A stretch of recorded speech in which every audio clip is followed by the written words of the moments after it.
Do you know what nemesis means? A righteous infliction of retribution manifested by an appropriate agent. Personified in this case by me.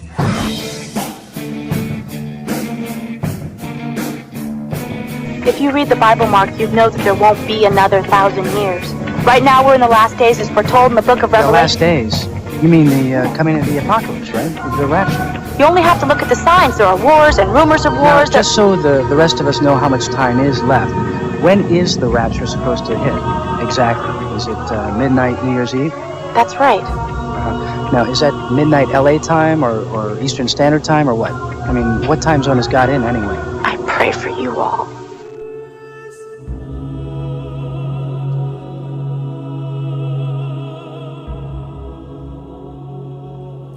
Yes, it's the end of the world as you know it. And do you feel fine? And that's the topic in this eternal now. Not just the Abrahamic Armageddons, but other religions and even secular movements. And the cockeyed Fraggle Rock mindset behind this holy disaster porn that our guest John Michael Greer in his new book, Apocalypse Not, refers to as the apocalypse meme. And it's more predominant and widespread and personal than you'd ever imagine. I believe that as a species, human beings define their reality through misery and suffering. It's a perfect world is a dream that your primitive cerebrum kept trying to wake up from. Of course, in Gnosticism, we don't worry about these Tarantino fantasies or gay cosmic collective awakenings where the end times justify the mean times, because the end of the world already happened. And this is a view that many Kabbalists and Hermetic schools also share. The world ended, didn't you get the memo? As soon as Sophia got knocked up with her disobedience and had the abortion called our Lord God, as soon as judgment unbalanced the first Sephiroth or tree of life and caused it to shatter, as soon as the Logos was seduced by the angels of nature and fell into matter, a big bang of pre-cosmic dystopian wreckage spread across chaos and became what we call our present lovely porta-potty reality.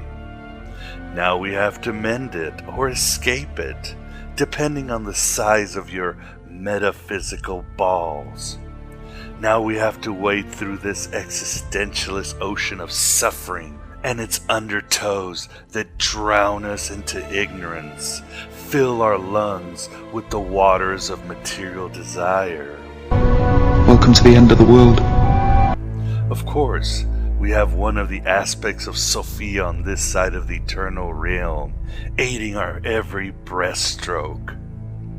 I like this quote from the Iglesia Gnostica liturgy called the Sequence of Sophia that goes, "I will never fall asleep upon the green grass while the earth rings with the cries of the exiles.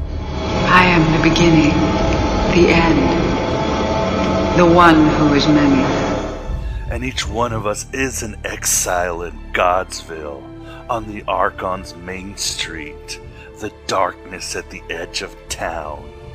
But I'll have more on the Gnostic view of the end times after our interview, my beloved truth seekers. I must say that many of the texts, like the Gospel of Mary or the Valentinian cosmologies, simply refer to everything going back to its root, its primordial unholographic atom, and infer that perhaps everything will happen again and again and again. All that is visible must grow beyond itself and extend into the realm of the invisible. The Gnostic eschaton varied from sect to sect, but in the end it was a small footnote to the Gnostic denouement, which is becoming a living Christ while in your mandrill clothing, and unify your lower and higher mind in order to rise to the pleroma, the circuitry of the brain of the unknown God. The quest is to be liberated from the negative, which is really our own will to nothingness. And once having said yes to the instant, the affirmation is contagious. It bursts into a chain of affirmations that knows no limit. To say yes to one instant is to say yes to all of existence. And you're a step closer as you arrive again to Aeon Byte Gnostic Radio, here at the virtual Alexandria, that state of mind where East meets West, broadcast through the God Above God Dad Cam. This is where you learn the ultimate truth about the world's most mercurial but least known heretics, the Gnostics, as well as their brethren in the Esoterica and Dionysian freethinkers. We shy away from scholarly pontification and don't walk but run away from New Age logoria. You're messing with my Zen thing, man. We don't take prisoners here at Aeon Byte, but liberate them. We agree with Nietzsche's view of the Buddha in that we don't make any promises, but we fulfill all of them. We are not the final authority on anything, but hope to be an endless possibility for everything.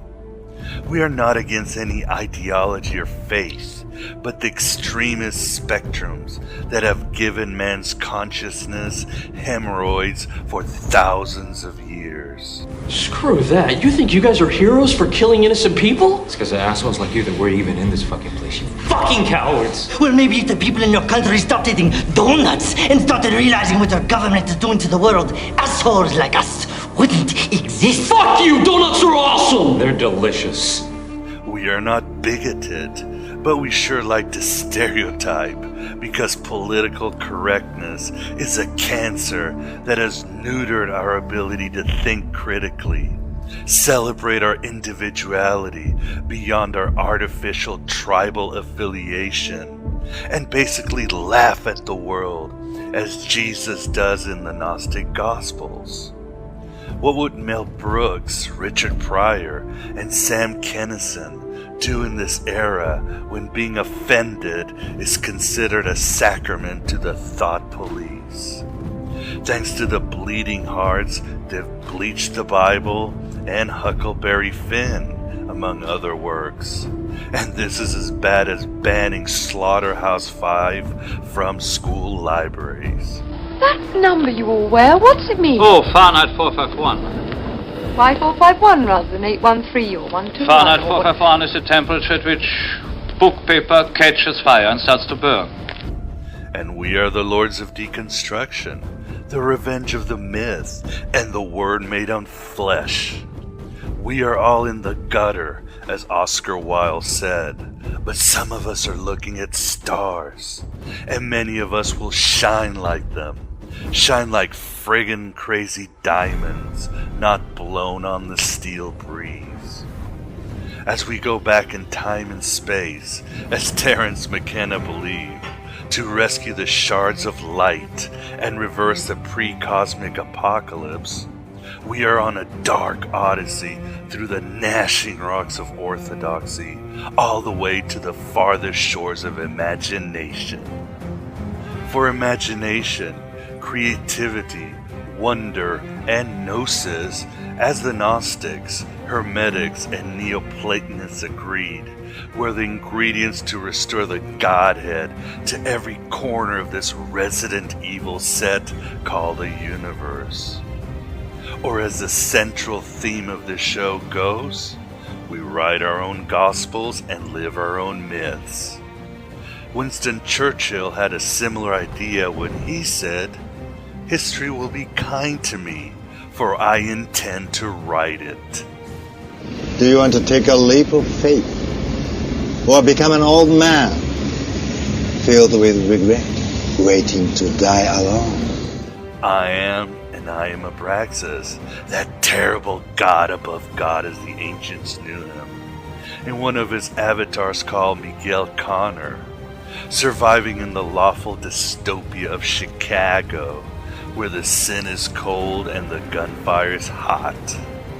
I am your mystic WikiLeaker, your oracle of impossible secrets, and your preppy Moses, taking you out of the Egypts of collectivism to the promised land of visions and truths that work for you and only you. There is no price for individuality. If hell had a spokesperson, I would carry her teleprompter. If Atlas shrugged, I would hold his testicles still. If Athena got caught in a photograph exiting her limo without wearing panties, I would be her Sean Penn owl breaking the cameras. Listen, I'm not the one that you have to answer to for your depraved behavior. There's a higher power that will judge you for your indecency. Tom Cruise? More than these douchebag remarks, I am a voice in the wilderness of mere being, crying out for your indwelling Bruce Campbell and inner Joseph Campbell to be released and enjoined.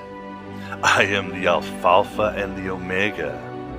So let's talk about the omega, or the end, on this approximately September 17th, the year of our demiurge 2011. Like I said, we have the honor of being joined here at the virtual Alexandria by John Michael Greer to discuss his engaging and bonzer book, Apocalypse Not.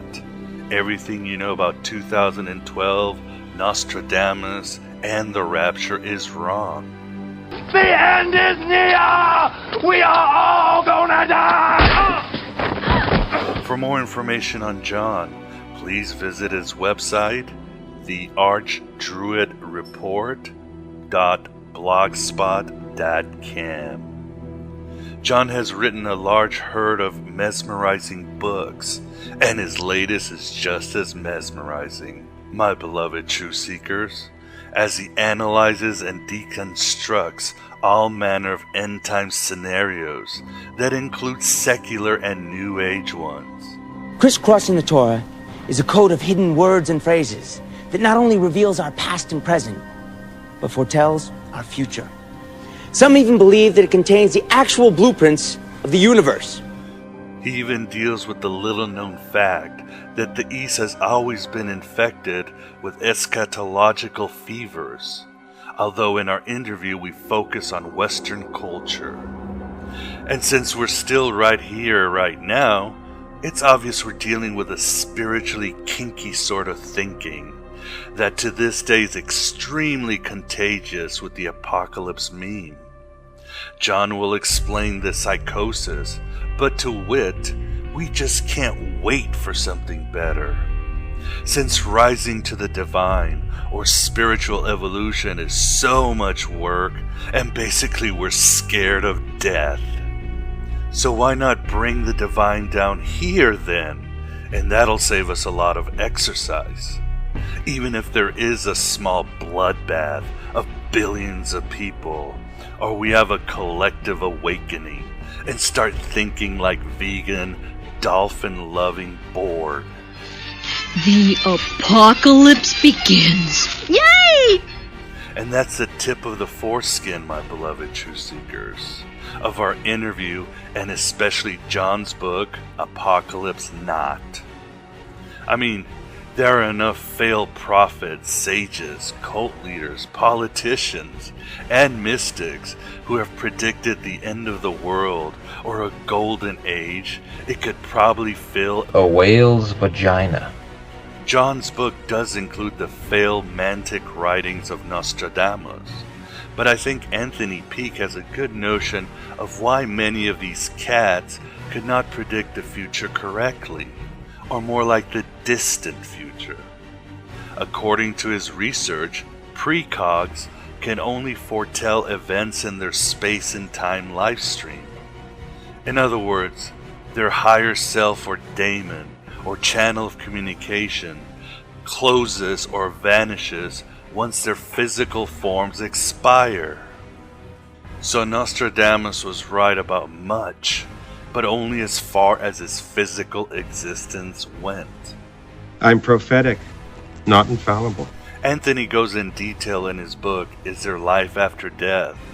And Schrodinger's diary episode, Remembering the Future, right here at the Aeon Byte player. Of course, forecasting that Jehovah is going to send the 4 horsemen of the apocalypse, or maybe they'll ride Vespas because of the economy, usually means that someone is late on their mortgage payment of their 10-room mansion in North Carolina, or some hooker needs to be taken care of. I owe it to the world to make sure this evil never sees the light of day. For companion shows, I would recommend downloading Aeon Byte number 41, The Gnostic Apocalypse with Gary Hudson, and Aeon Byte number 107, The Truth Behind Bible Apocalypse with Tim Callahan, which solely focuses on the rapture, tribulation, parousia, and other fundagelical Kool-Aid interpretations of Scripture. You spend too much time in your codes. The beast and his false prophet get cast out into the lake of fire. Fairy tales. And to end my drivel, before John Michael Greer gives an end-time scenario to the apocalypse and the apocalypse meme, and afterwards I give you the Prager's view of the Gnostic apocalypse, I'd like to quote something from Philip K. Dick's Do Androids Dream of Electric Sheep? It's from the scene where Deckard, the Blade Runner, speaks with Mesmer, the Lord of Empathy, something so lacking in this world.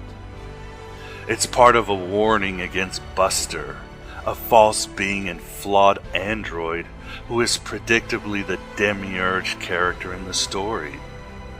Buster believes empathy is useless, and only experiencing life at the cost of others is what matters.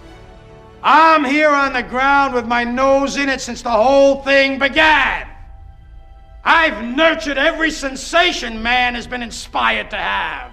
I cared about what he wanted, and I never judged him. Why? Because I never rejected him, in spite of all his imperfections.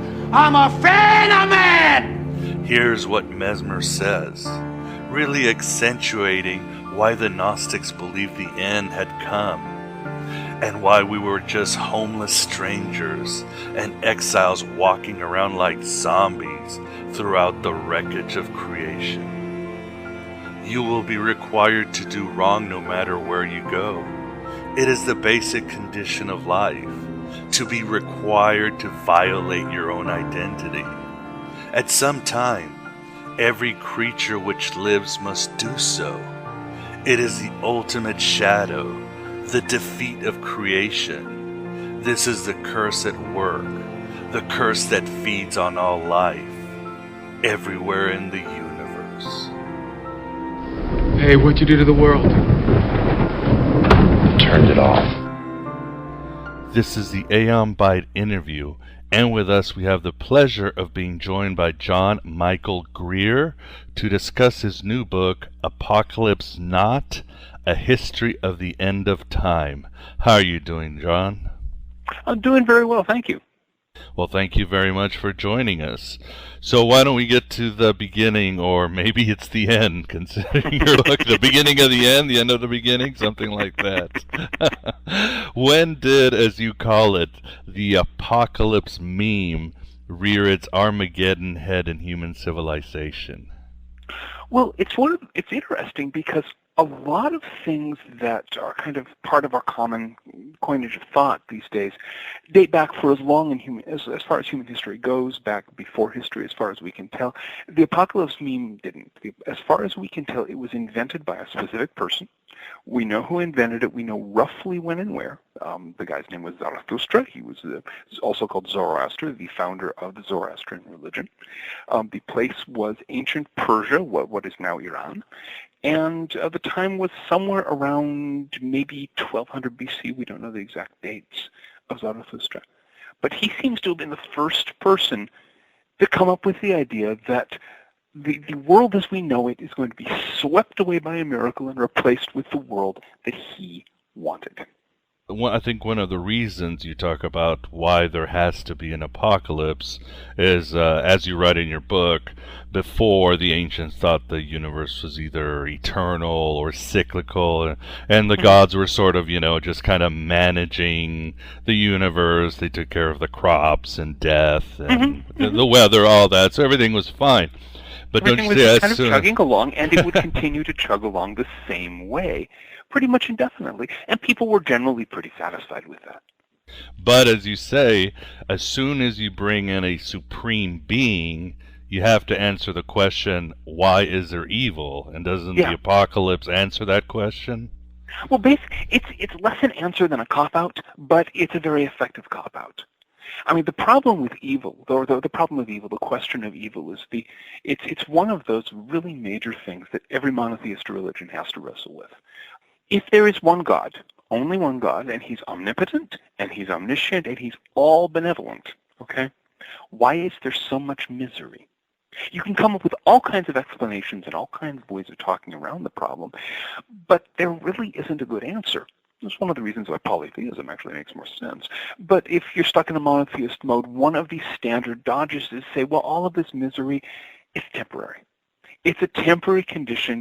There's some gunk in the machinery or what have you, and pretty soon the world as we know it, with all of its frustrations and failed dreams and death and things like that, is going to be swept away by, again, a divine miracle and replaced by a world where monotheism actually works. And that, of course, is the heavenly vision of the God.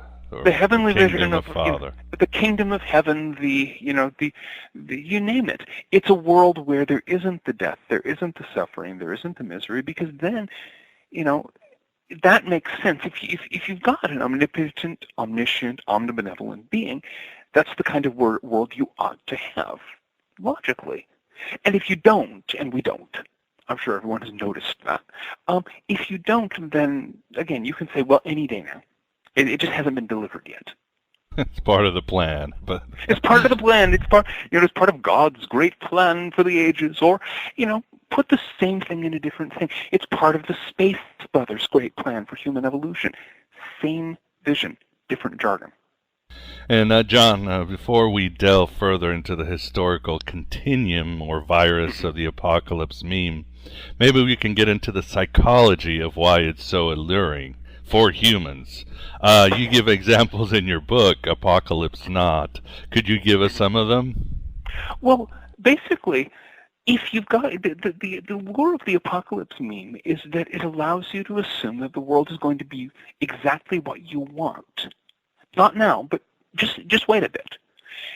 If you whatever your deepest desire is, whatever your craving is, that's going to be what you're claiming the world is going to bring. If you're a fundamentalist Christian, you want to be lifted up to the bosom of the Christ, while everybody else suffers, eternal agony for thinking you're wrong.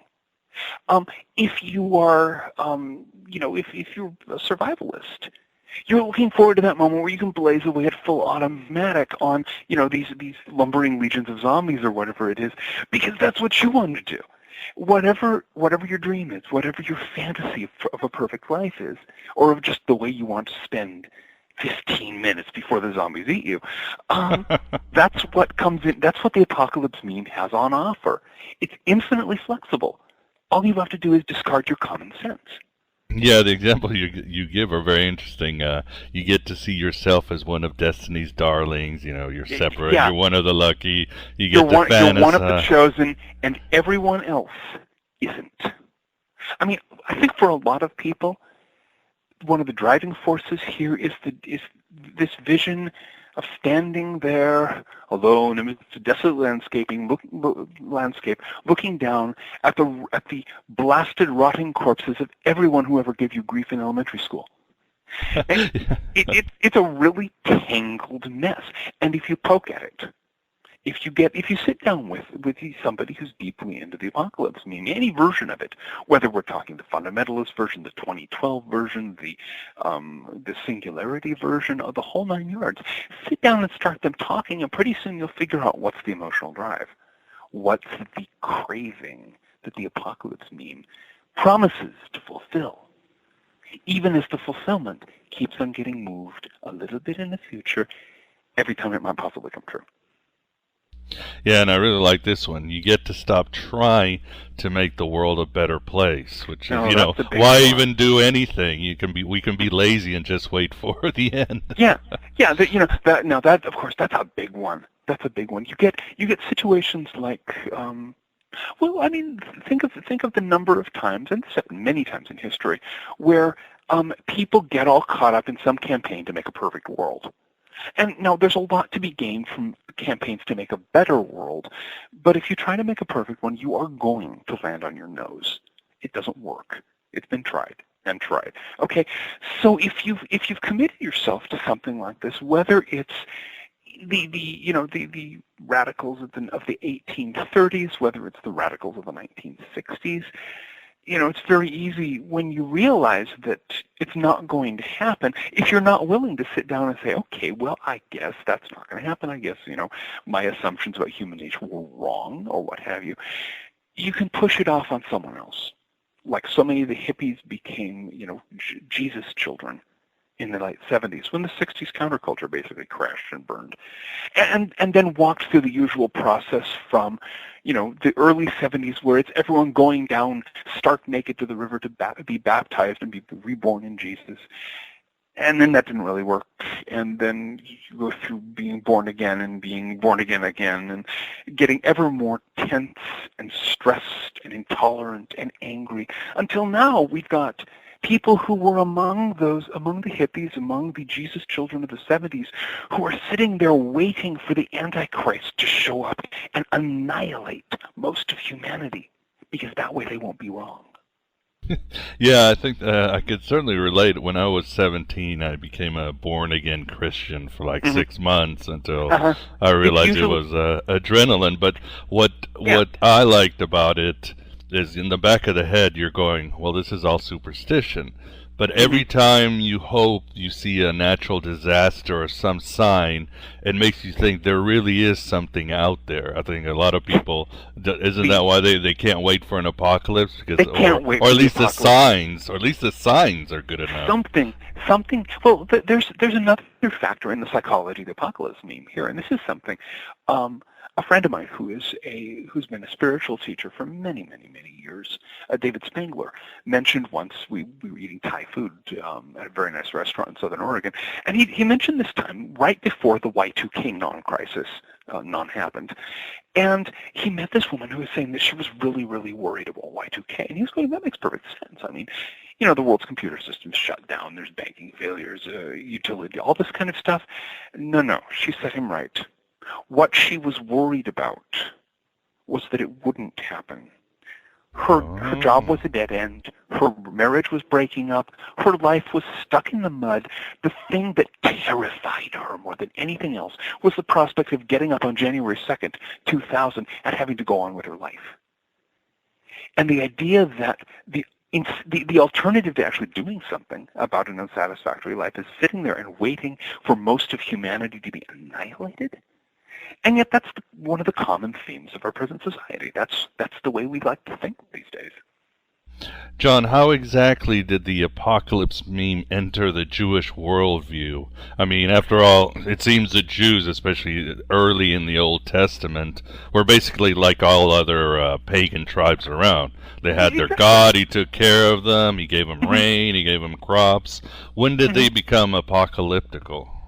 Well, as far as we know, you're quite right there. That Judaism used to be just another Middle Eastern religion, like all other neighbors. I mean, there's a lot of backdating of hardcore monotheism and claims that their tribal god is the one god of the entire universe and so on. But there's no sign that actually existed before the Babylonian captivity. Long batch of ugly history, some miscalculation on the part of the Jewish monarchy, and the upper class of the Jews was basically rounded up and marched off to the equivalent of a concentration camp off in Babylon. And perhaps not as harsh as that, but certainly, they were uprooted, torn from their land, stuck in a distant place, and left there until the Persians came along. the Babylonian Empire it looked really powerful, but it was incredibly brittle. It had been patched together out of the remnants of an older empire. And the Persians were expanding in those days. They were in the process of creating the first really big empire in the western half of Eurasia. And so they did a good job on that one. They literally carried out a decapitation strike straight into Babylon, right out of the Persian mountains, right out of what's now Iran, driving across, the territory where we've got all those troops these days in Iraq, to take Babylon. And all of a sudden, the Persians were now the overlords, and the Persians were smart people, and they looked at the various little ethnic groups that had been dragged away from their lands and stuck in various internment camps in various corners of the Babylonian Empire, and said, you guys can go home. This is, the Jews had been expecting to be kind of like the Cuban exiles in Miami, sitting there hoping that Castro will die someday, but gradually losing hope that they'll ever be able to go home. And all of a sudden, the Babylonian Empire was flattened to the ground. The Persians were in charge, and they were saying, no, you can go home. We have no problem with that. And here's the thing: the Persians were Zoroastrians. They were followers of Zarathustra, the guy who invented the apocalypse meme. They had this whole rich monotheistic theology. It's happened many times in history that people from let's say a less developed culture, who've encountered a very powerful, very successful culture, have kind of modeled themselves on it. It's the reason that people, in Vladivostok these days, wear blue jeans and listen to rock and roll. You've got this tendency to copy the big successful power of the day, while still maintaining, at least forms of your own traditional faith. That's what the Jews did. They absorbed a huge amount of Persian religion, but they filed off the serial numbers and basically created modern Judaism by combining their traditional folk religion with this monotheistic faith of the Persians with its big apocalyptic theme. And so that's what we've got. That has been Judaism basically ever since. And John, what are some moments in history that Judaism was truly gripped by an eschatological fever? Well, basically it happens any time the Jews are getting the crap kicked out of them. And that's been true almost all along, especially in ancient times, of course. The first really spectacular outbreak was when, after the Persian Empire fell to Alexander the Great died, then he drank himself to death. His empire fell apart. Long series of back and forths. The Seleucids, who were Greek kings, Antiochus IV, they were cultural bigots, basically. Everybody had to adopt Greek culture because it was real culture, and the sort of primitive, old-fashioned Jewish type. No, you're all going to start worshiping Zeus. The Jews didn't take to that too well. Long, ugly story. Horrible persecutions. Jewish rebellion against the Seleucid kings, civil war within the Seleucid kingdom helped them, admittedly, but they actually won their independence back for a little while before the Romans came along. And a lot of what enabled them to do that, what drove the propaganda war, which is always very important, was exactly that kind of eschatological, apocalyptic stuff that Antiochus IV was. Well, they didn't have an Antichrist yet because they hadn't. That was something they had away from the Christians. But the next best thing, he was, the Lord of Evil, who was going to get living crap beaten out of him by the angels of God, etc. As it was, it took. To Judah Maccabee and a very effective guerrilla war to do that. Angels, if they were involved, they were like being technical advisors or something like that. But and of course, even though fundamentalists will disagree till the cows come home, all of this is in the Book of Daniel. Although they'd like to think of Daniel. Right, that's what it's about. Yeah. The Book of Daniel is a brilliant work of propaganda. It's a work of, to put things in less edged terms, it's a document that was circulated by the rebels to encourage the Jewish people to buckle down, fight the guerrilla war, chase the Greeks out, and win. And it worked. The problem is that they got stuck in that rut. It worked once. Well, it will work again. Except it didn't. In 66 AD, they tried it on the Romans and very nearly got annihilated. And then they tried it again several more times, and that's why the Jewish people ended up scattered all over the old world, because the Romans finally said, you know, they literally leveled Jerusalem, built a new Roman-style city on it, Aelia Capitolina, moved in Roman population, and forbade any Jew to enter that city on pain of immediate death, and did similar things out in the country. Well, I mean, Israel's a tiny little country, so they didn't have to do it for that much of the countryside, but basically they chased the Jews everywhere else but where they were. And that's how the Jewish people ended up scattered around the world, because they were trying to win back their independence against an empire that was so much bigger than anything they had to offer that, you know, and the angels didn't show. Yeah, and of course, and oddly enough, of all the Jewish sects that were there, the Pharisees were the ones who survived, who happened to be still apocalyptical. So that's they're still apocalyptic, but less so than some of the others. They had gotten into this. The Pharisees were kind of the Puritans of the time. They had this idea that we had to win the favor of God's favor by being as righteous as possible. You know, we've seen that kind of work ever since. It doesn't necessarily work in terms of causing apocalyptic things to happen, but it's a good way to weld a community together and get people to sort of buckle down and get to work on the hard process of surviving in a hostile world. And so that's what came through. Modern Judaism, you know, it's a long and winding road from the very simple, ordinary Near Eastern tribal religion that it was, you know, 3,500 years ago. And John, although you say that usually these the apocalyptic fever or this Red Bull that fuels them to rise against overlords happen, the greatest one, it seems, is probably from, although Jews would like to say he was just a nutball, but I think history shows him as probably the most popular Messiah ever, was Shabbatai Zevi. And honestly, and he came from the Kabbalah of all things. He was very deeply into the Lurianic school of Kabbalah, which is, if any of your readers have a background in the Golden Dawn, actually a lot of the Golden Dawn's Kabbalah is Lurianic in nature. But he was a hotshot Kabbalist, and his main PR guy and promoter, Nathan of Gaza, was at least as good. They were deeply into the Kabbalah. They had become convinced that the Messiah was about to show up. And Shabbatai Zevi finally looked in the mirror one day and said, I bet it's me. And an incredible number of people believed him. This was front page news. There were newspapers by this time. This is in the 1600s. So there were newspapers. People from England to Aleppo were reading about this going, what? Wow, maybe, you know, is he really going to, you know, miraculously restore the kingdom of the Jews? Lots of discussion.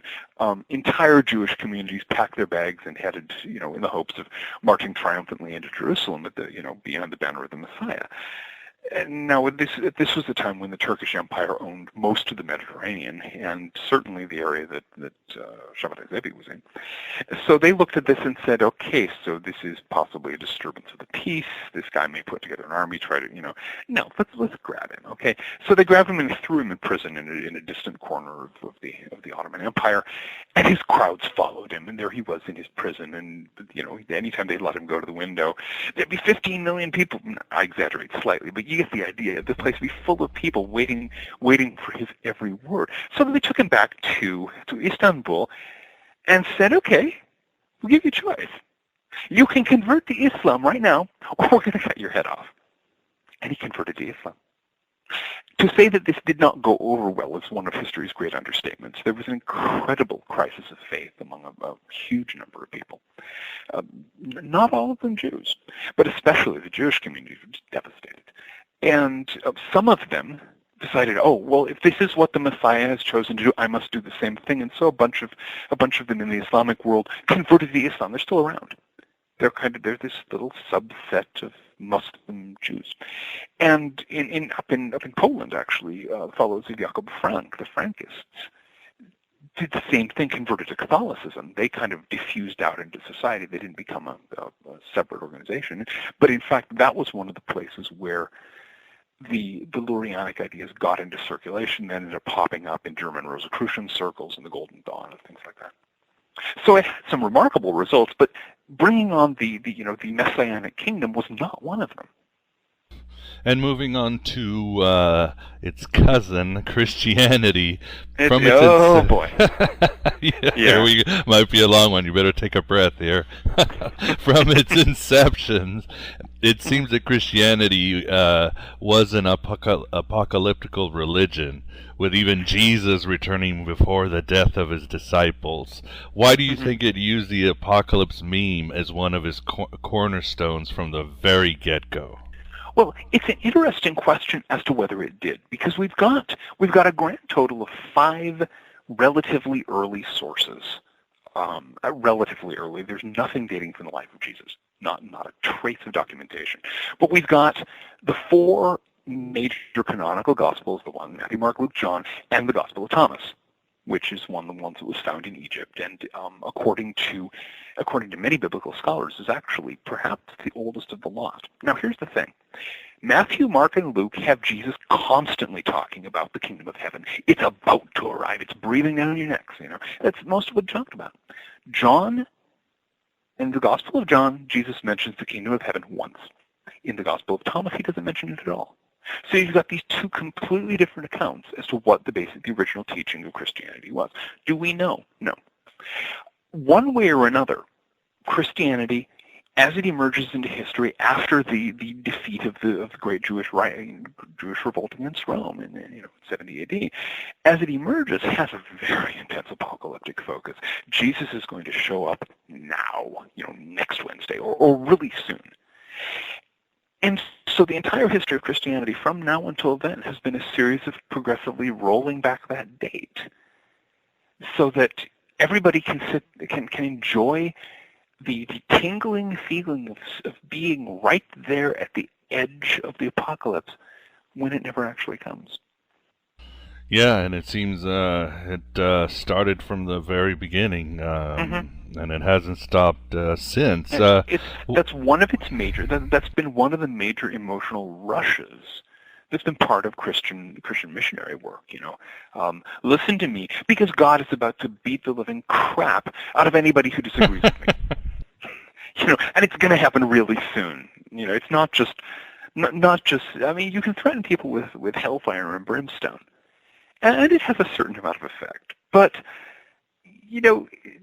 after death is a long ways away, and you can say, and God might smite you down right now. But that you can do that 3 or 4 times, and then people realize that it hasn't happened yet. But so you do the sinners in the hands of the angry God thing. That's Jonathan Edwards, of course, the very famous Puritan preacher. I think it was 1720.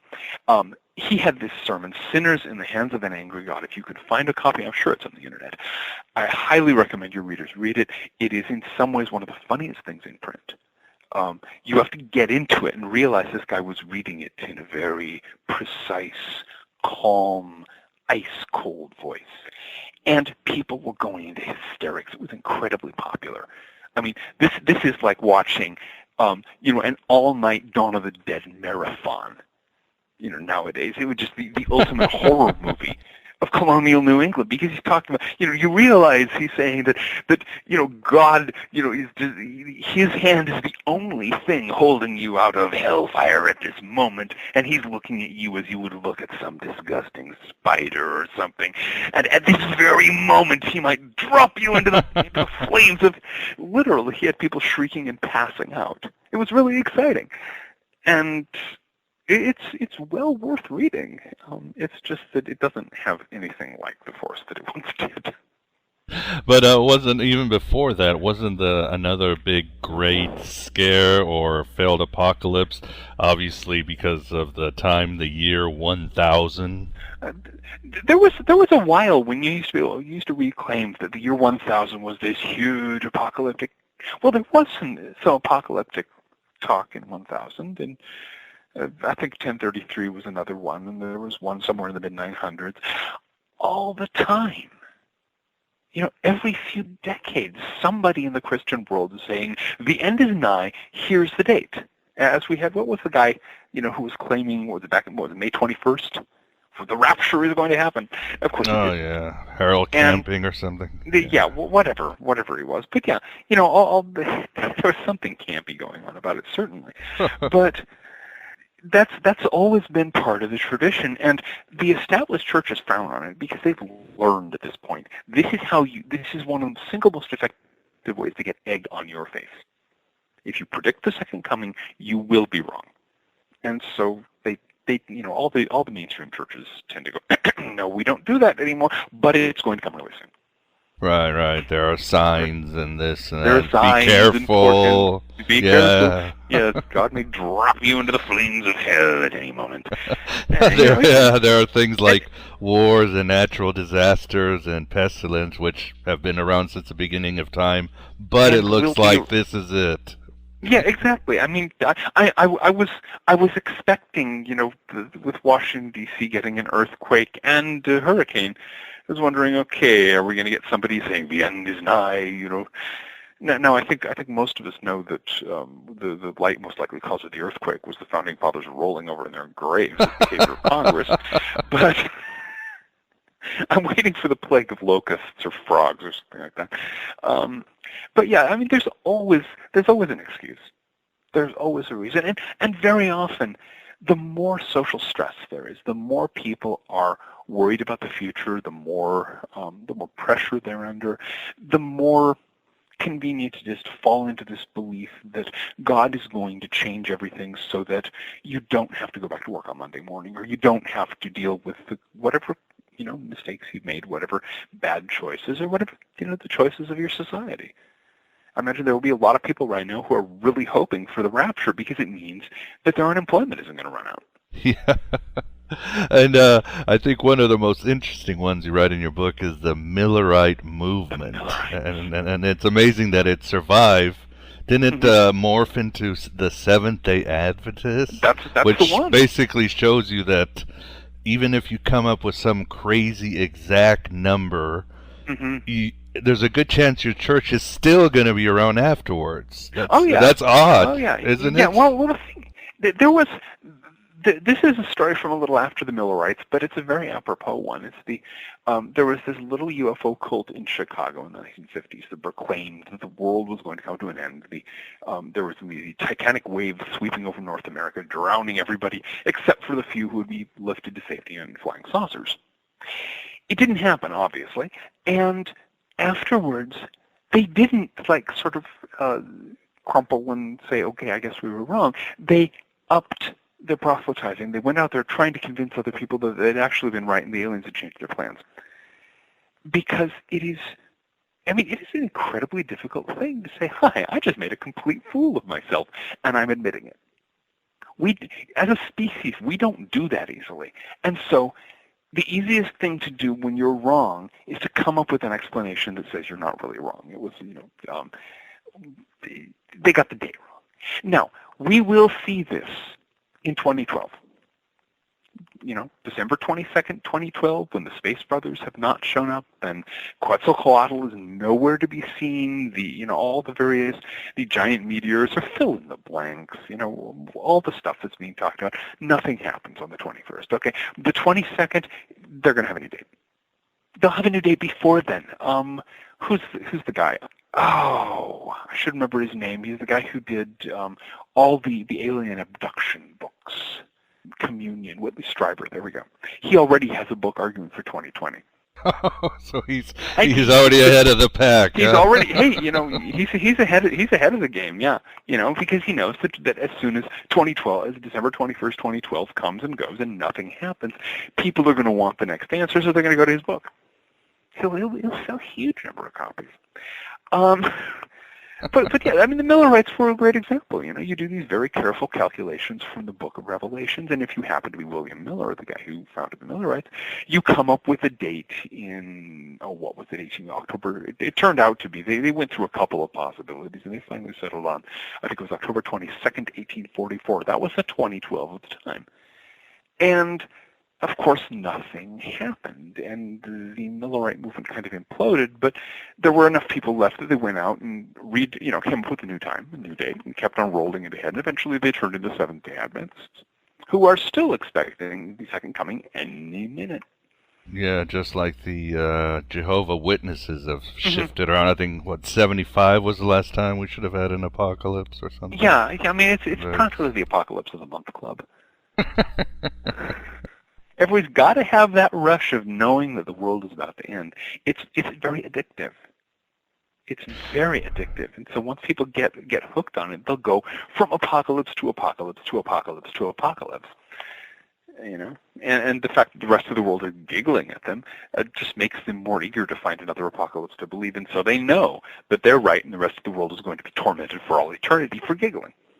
And going back, John, to the 2012 hysteria, which seems to be the biggest apocalypse right now, could you tell us how it... That's the apocalypse du jour, yeah. Could you tell us how the hell did this begin and get out of hand? How did it turn into the monster that it is?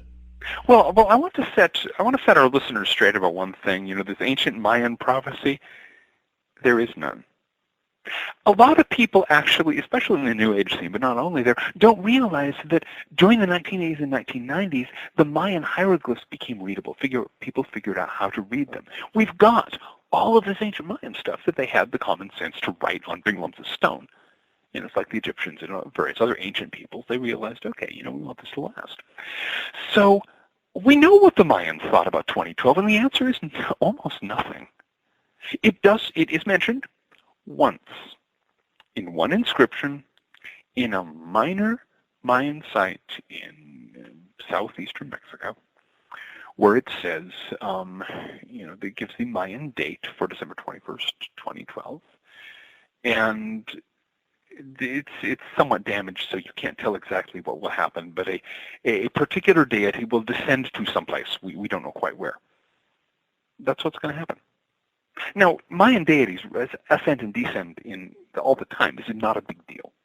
Now, maybe if you happen to be a worshiper of the ancient Mayan gods and are properly attuned to this particular deity, he will descend at that point, and that will be a big deal for you. But nowhere in the Mayan material does it say, in the December 21st, 2012, when the 13th Baktun rolls over, the world will be destroyed by space aliens, or any of that crap. They don't mention space aliens. That's a modern mythology. So where did it come from? Well, actually, it came from two figures in the American counterculture. One of them was Terence McKenna, the very famous hallucinogenic shaman and general intellectual gadabout of the 60s. And the other one was the quite recently late Jose Arguelles, who really picked up the whole 2012 business in the mid-1980s and ran with it, and made it the center of this whole complex mythology. And then basically, once he started marketing it and really pushing it, people jumped on the bandwagon. It became this industry. There was a while, right around 2010, I was, I write for a living, and I was hearing from all my publishers going, can you do something for 2012? We need things for the 2012 market. And I was going, are you out of your mind? I write a book on 2012. Okay, it's got a very limited shelf life, guys. And then it's not going to be worth anything. But you could hardly get anything published without having some kind of 2012 angle. All the occult presses were running after that one, like dogs after a sausage rolling downhill. And we're close enough now that everyone, that there aren't that many more coming out, simply because there's only so long that it's going to be saleable, and then, December 21st, 2012 rolls around, nothing happens, and your books are going to be in the warehouse until the next Baktun rolls over. So, 2020, which is a little while away. So yeah, and then you have to put a new cover on it to say 2020, the end of the world. But no, it was entirely a creation of the American, ultimately the American New Age counterculture. It has no basis in Mayan tradition, and attempts to give it a basis in Mayan tradition, well, they're very imaginative. And in some cases, actually, there's a few people out there who've actually studied ancient Mayan material to find ways in which they can wedge 2012 into it. But the thing is, the Mayans had a cyclical cosmology. Things repeat and repeat and repeat. You read your dates in the Mayan calendar or in inscriptions and things like that, and there are inscriptions up to 1 million years in the future. So it's not as the time ends. And there are inscriptions more than several million years in the past. The Mayans were really comfortable with lots of time. They definitely had a mind for big time periods. But it was all cyclical. If you read actual Mayan texts, like the books of Chilambalam, which are the prophetic documents that were after the Spanish conquest, and most of the Mayan upper class was annihilated, and what was passed down had to be passed down written in the Western, in the Roman alphabet, because the hieroglyphs are kind of complex, and it was simply much easier, and there weren't a lot of people who could read the hieroglyphs anyway.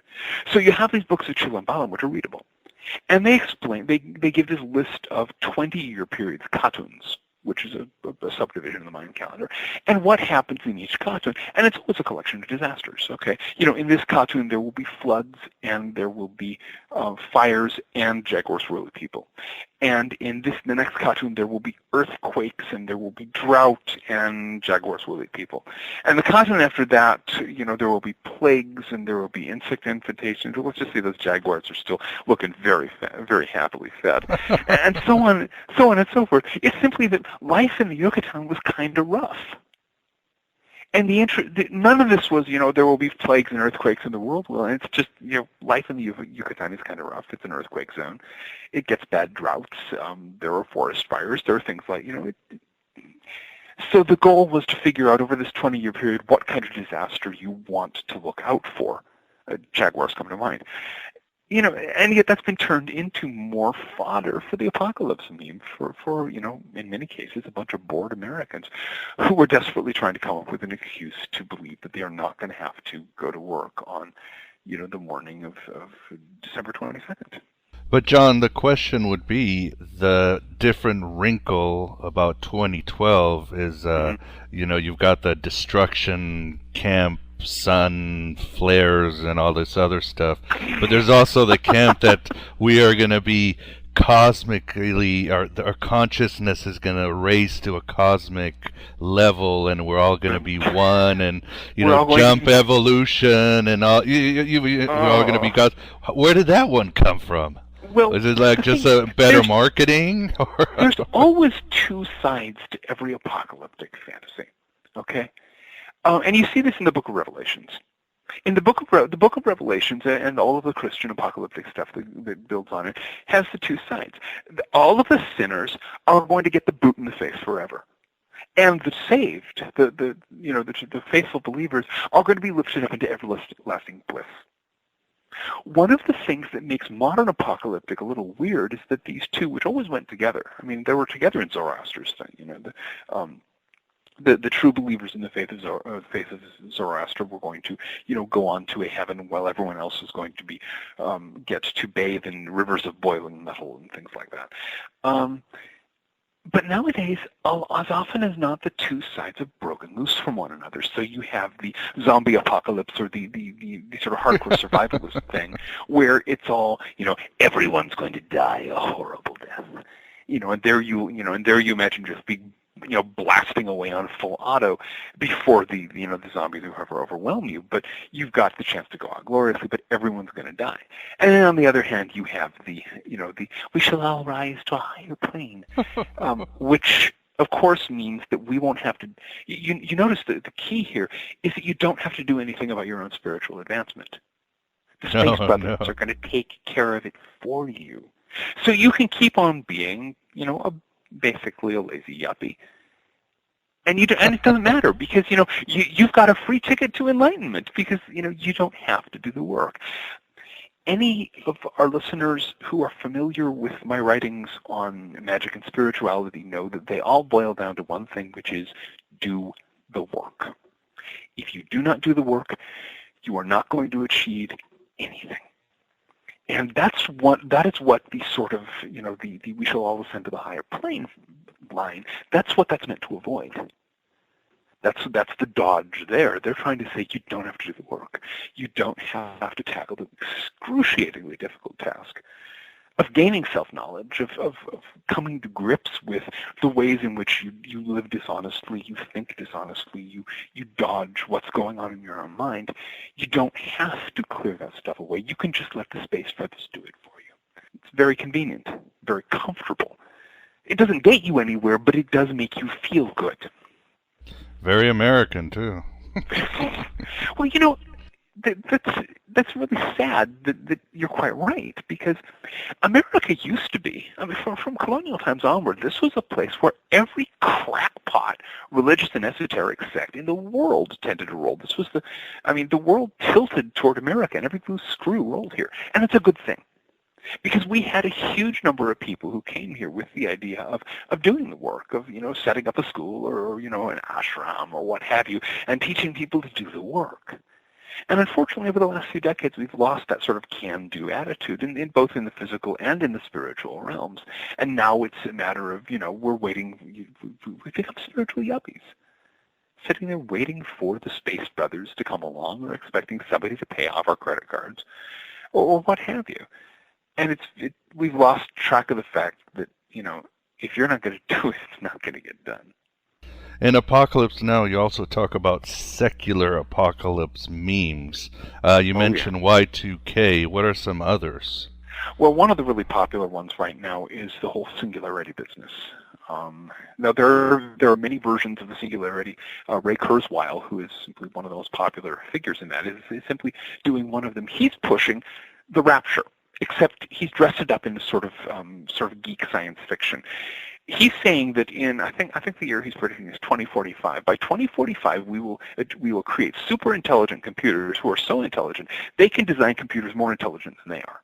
And so there will be this takeoff into vast computer uber intelligence, and these computers, which will have infinite power, infinite knowledge and power over space and time, they will give us everything we've always wanted if they don't exterminate us all first. But that's the end of history. It's the rapture. He goes on about how we're all going to be given these immortal robot bodies and rise into outer space. What's the difference between that and the second coming of Christ, where the saved will all receive glorious bodies of resurrection and ascend into heaven? And it's the same line, but he's decked it out in science fiction drag. Another example that some people will remember from a couple years ago was when Francis Fukuyama, a State Department intellectual, he's got some kind of university post these days, I think, did this article was very heavily discussed in a book called The End of History. He was arguing that the collapse of the Soviet Union literally meant the end of history. History had come to an end. And so the last two nations that hadn't yet gotten the memo would shortly adopt a kind of mainstream Republican political viewpoint, and that's the way the world would be forever.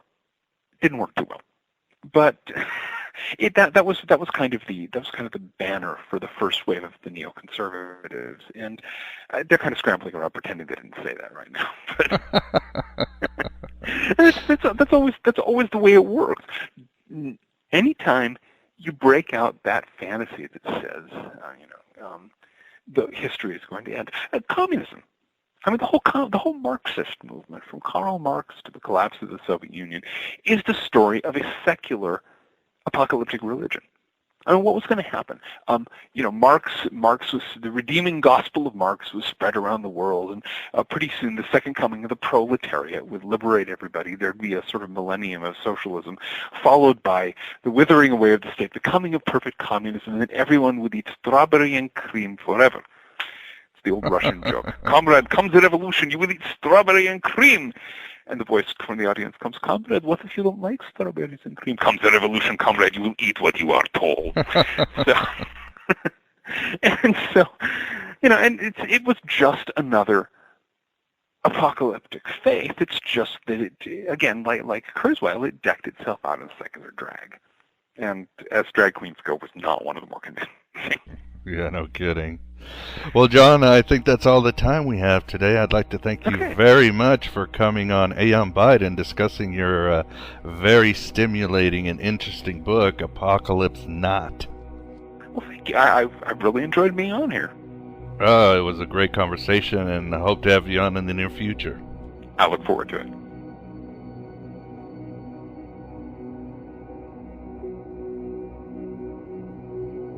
There you have it, my beloved truth seekers. John Michael Greer on an informative interview and journey into the heart of madness that is the apocalypse meme. From his new book, Apocalypse Not, Everything You Know About 2012, Nostradamus, and the Rapture is Wrong.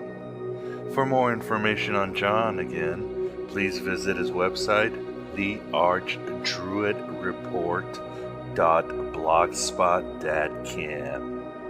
John has written a large herd of mesmerizing books on such topics as druidry, ceremonial magic, environmentalism, and much more.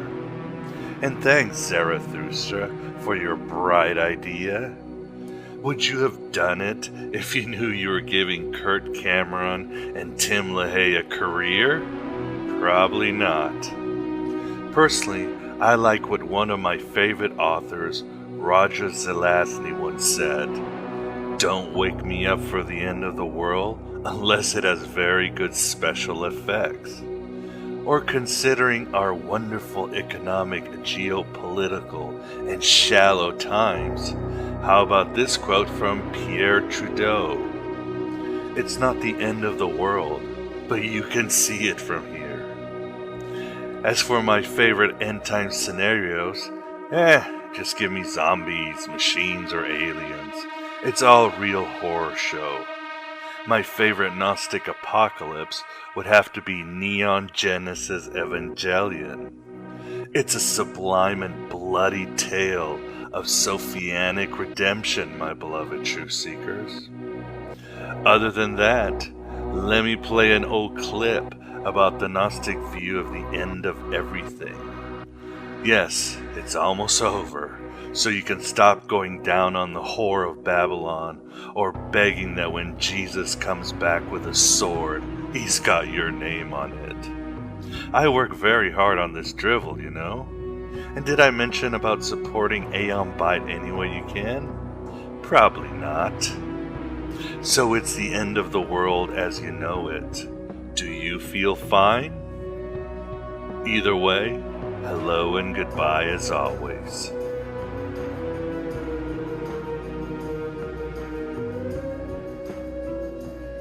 But I should repeat yet again that to the Gnostic the end of the world already happened, whether you want to take it metaphysically, mystically, or in a Jungian sense, psychologically.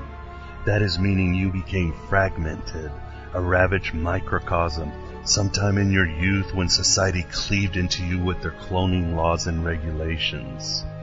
It's taken me all my life to find out who I am, and I am tired now. You hear what I'm saying? Yes, my beloved true seekers, we are the jetsam and flotsam of the cosmic Titanic, floating to safety in the oceans of ignorance and perdition. The path of ascent is the same as the path of descent, the secret book of John tells us. We gotta get in to get out, Peter Gabriel sang in the Carpet Crawlers. As above, so below, said Hermes Trismegistos, speaking through Apollonius of Tyana. Whether it's the Luciferian fall of Sophian classic Gnosticism, the shattering of the vessels of the primal man in the Kabbalah, the pseudo-Narcissus collapse of the Logos in Hermeticism, or the destruction of the man of light in his battle against darkness in Manichaeanism, Armageddon already happened. And the only way to make matters right is to know this bleak little fact and return to the beginning of the end and understand why exactly it occurred. Then we can begin mending our inner and outer universes. I was blind, now I can see! Like I've quoted many times from the Gospel of Thomas, a central tenet to all of Gnosticism, the disciple said to Jesus, "Tell us, how will our end come?" Jesus said, "Have you found the beginning, then, that you are looking for the end? You see, the end will be where the beginning is. Congratulations to those who stand at the beginning. That one will know the end and will not taste death." Furthermore, the Gospel of Philip says, "The world came about through a mistake, for he who created it wanted to create it imperishable and immortal.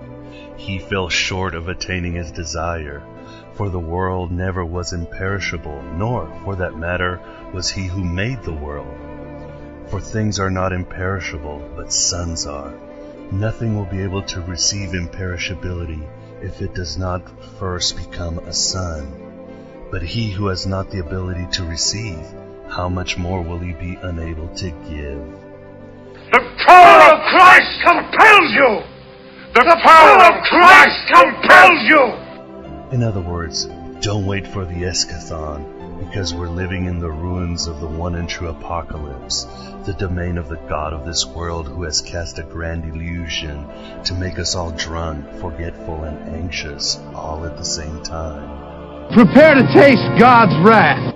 And the Gnostic texts, like the origin of the world or the Gospel of Mary, speak of bringing existence back to its root, one spark at a time, one healing soul at a time, one dream at a time. If there's an actual end to the world, many Gnostic texts relate that it will be when the archons lose their power over humanity. Simple as that. That is the Gnostic way, my beloved true seekers. Knowing thyself means knowing something went wrong once upon a nightmare. All I've ever known to be true is a lie. Tragedy gave birth to the cosmic and personal ego. The Big Bang wasn't a great event, but a painful explosion of dark passions that created a predatory dungeon whose guards have an unquenchable thirst for all that is holy, all that belongs to the pleroma. Let there be light, said Jehovah, and we've been blinking achingly without truly being able to focus for so many eons. That is when the world will end. But not all is lost. In fact, the Gnostics, the Kabbalists, and other esoteric warlocks are part of that restoration plan the unknown father and mother devised when they experienced the notion of imperfection. All it takes is a little perspective, a little awareness, and a little compassion. And then Sophia will send her song to us, just as she herself cried to the Christ when she had fallen from the pleroma. And our heroic destiny will become manifest through the painful reality of existence. And what if you could go back in time and take all those hours of pain and darkness and replace them with something better?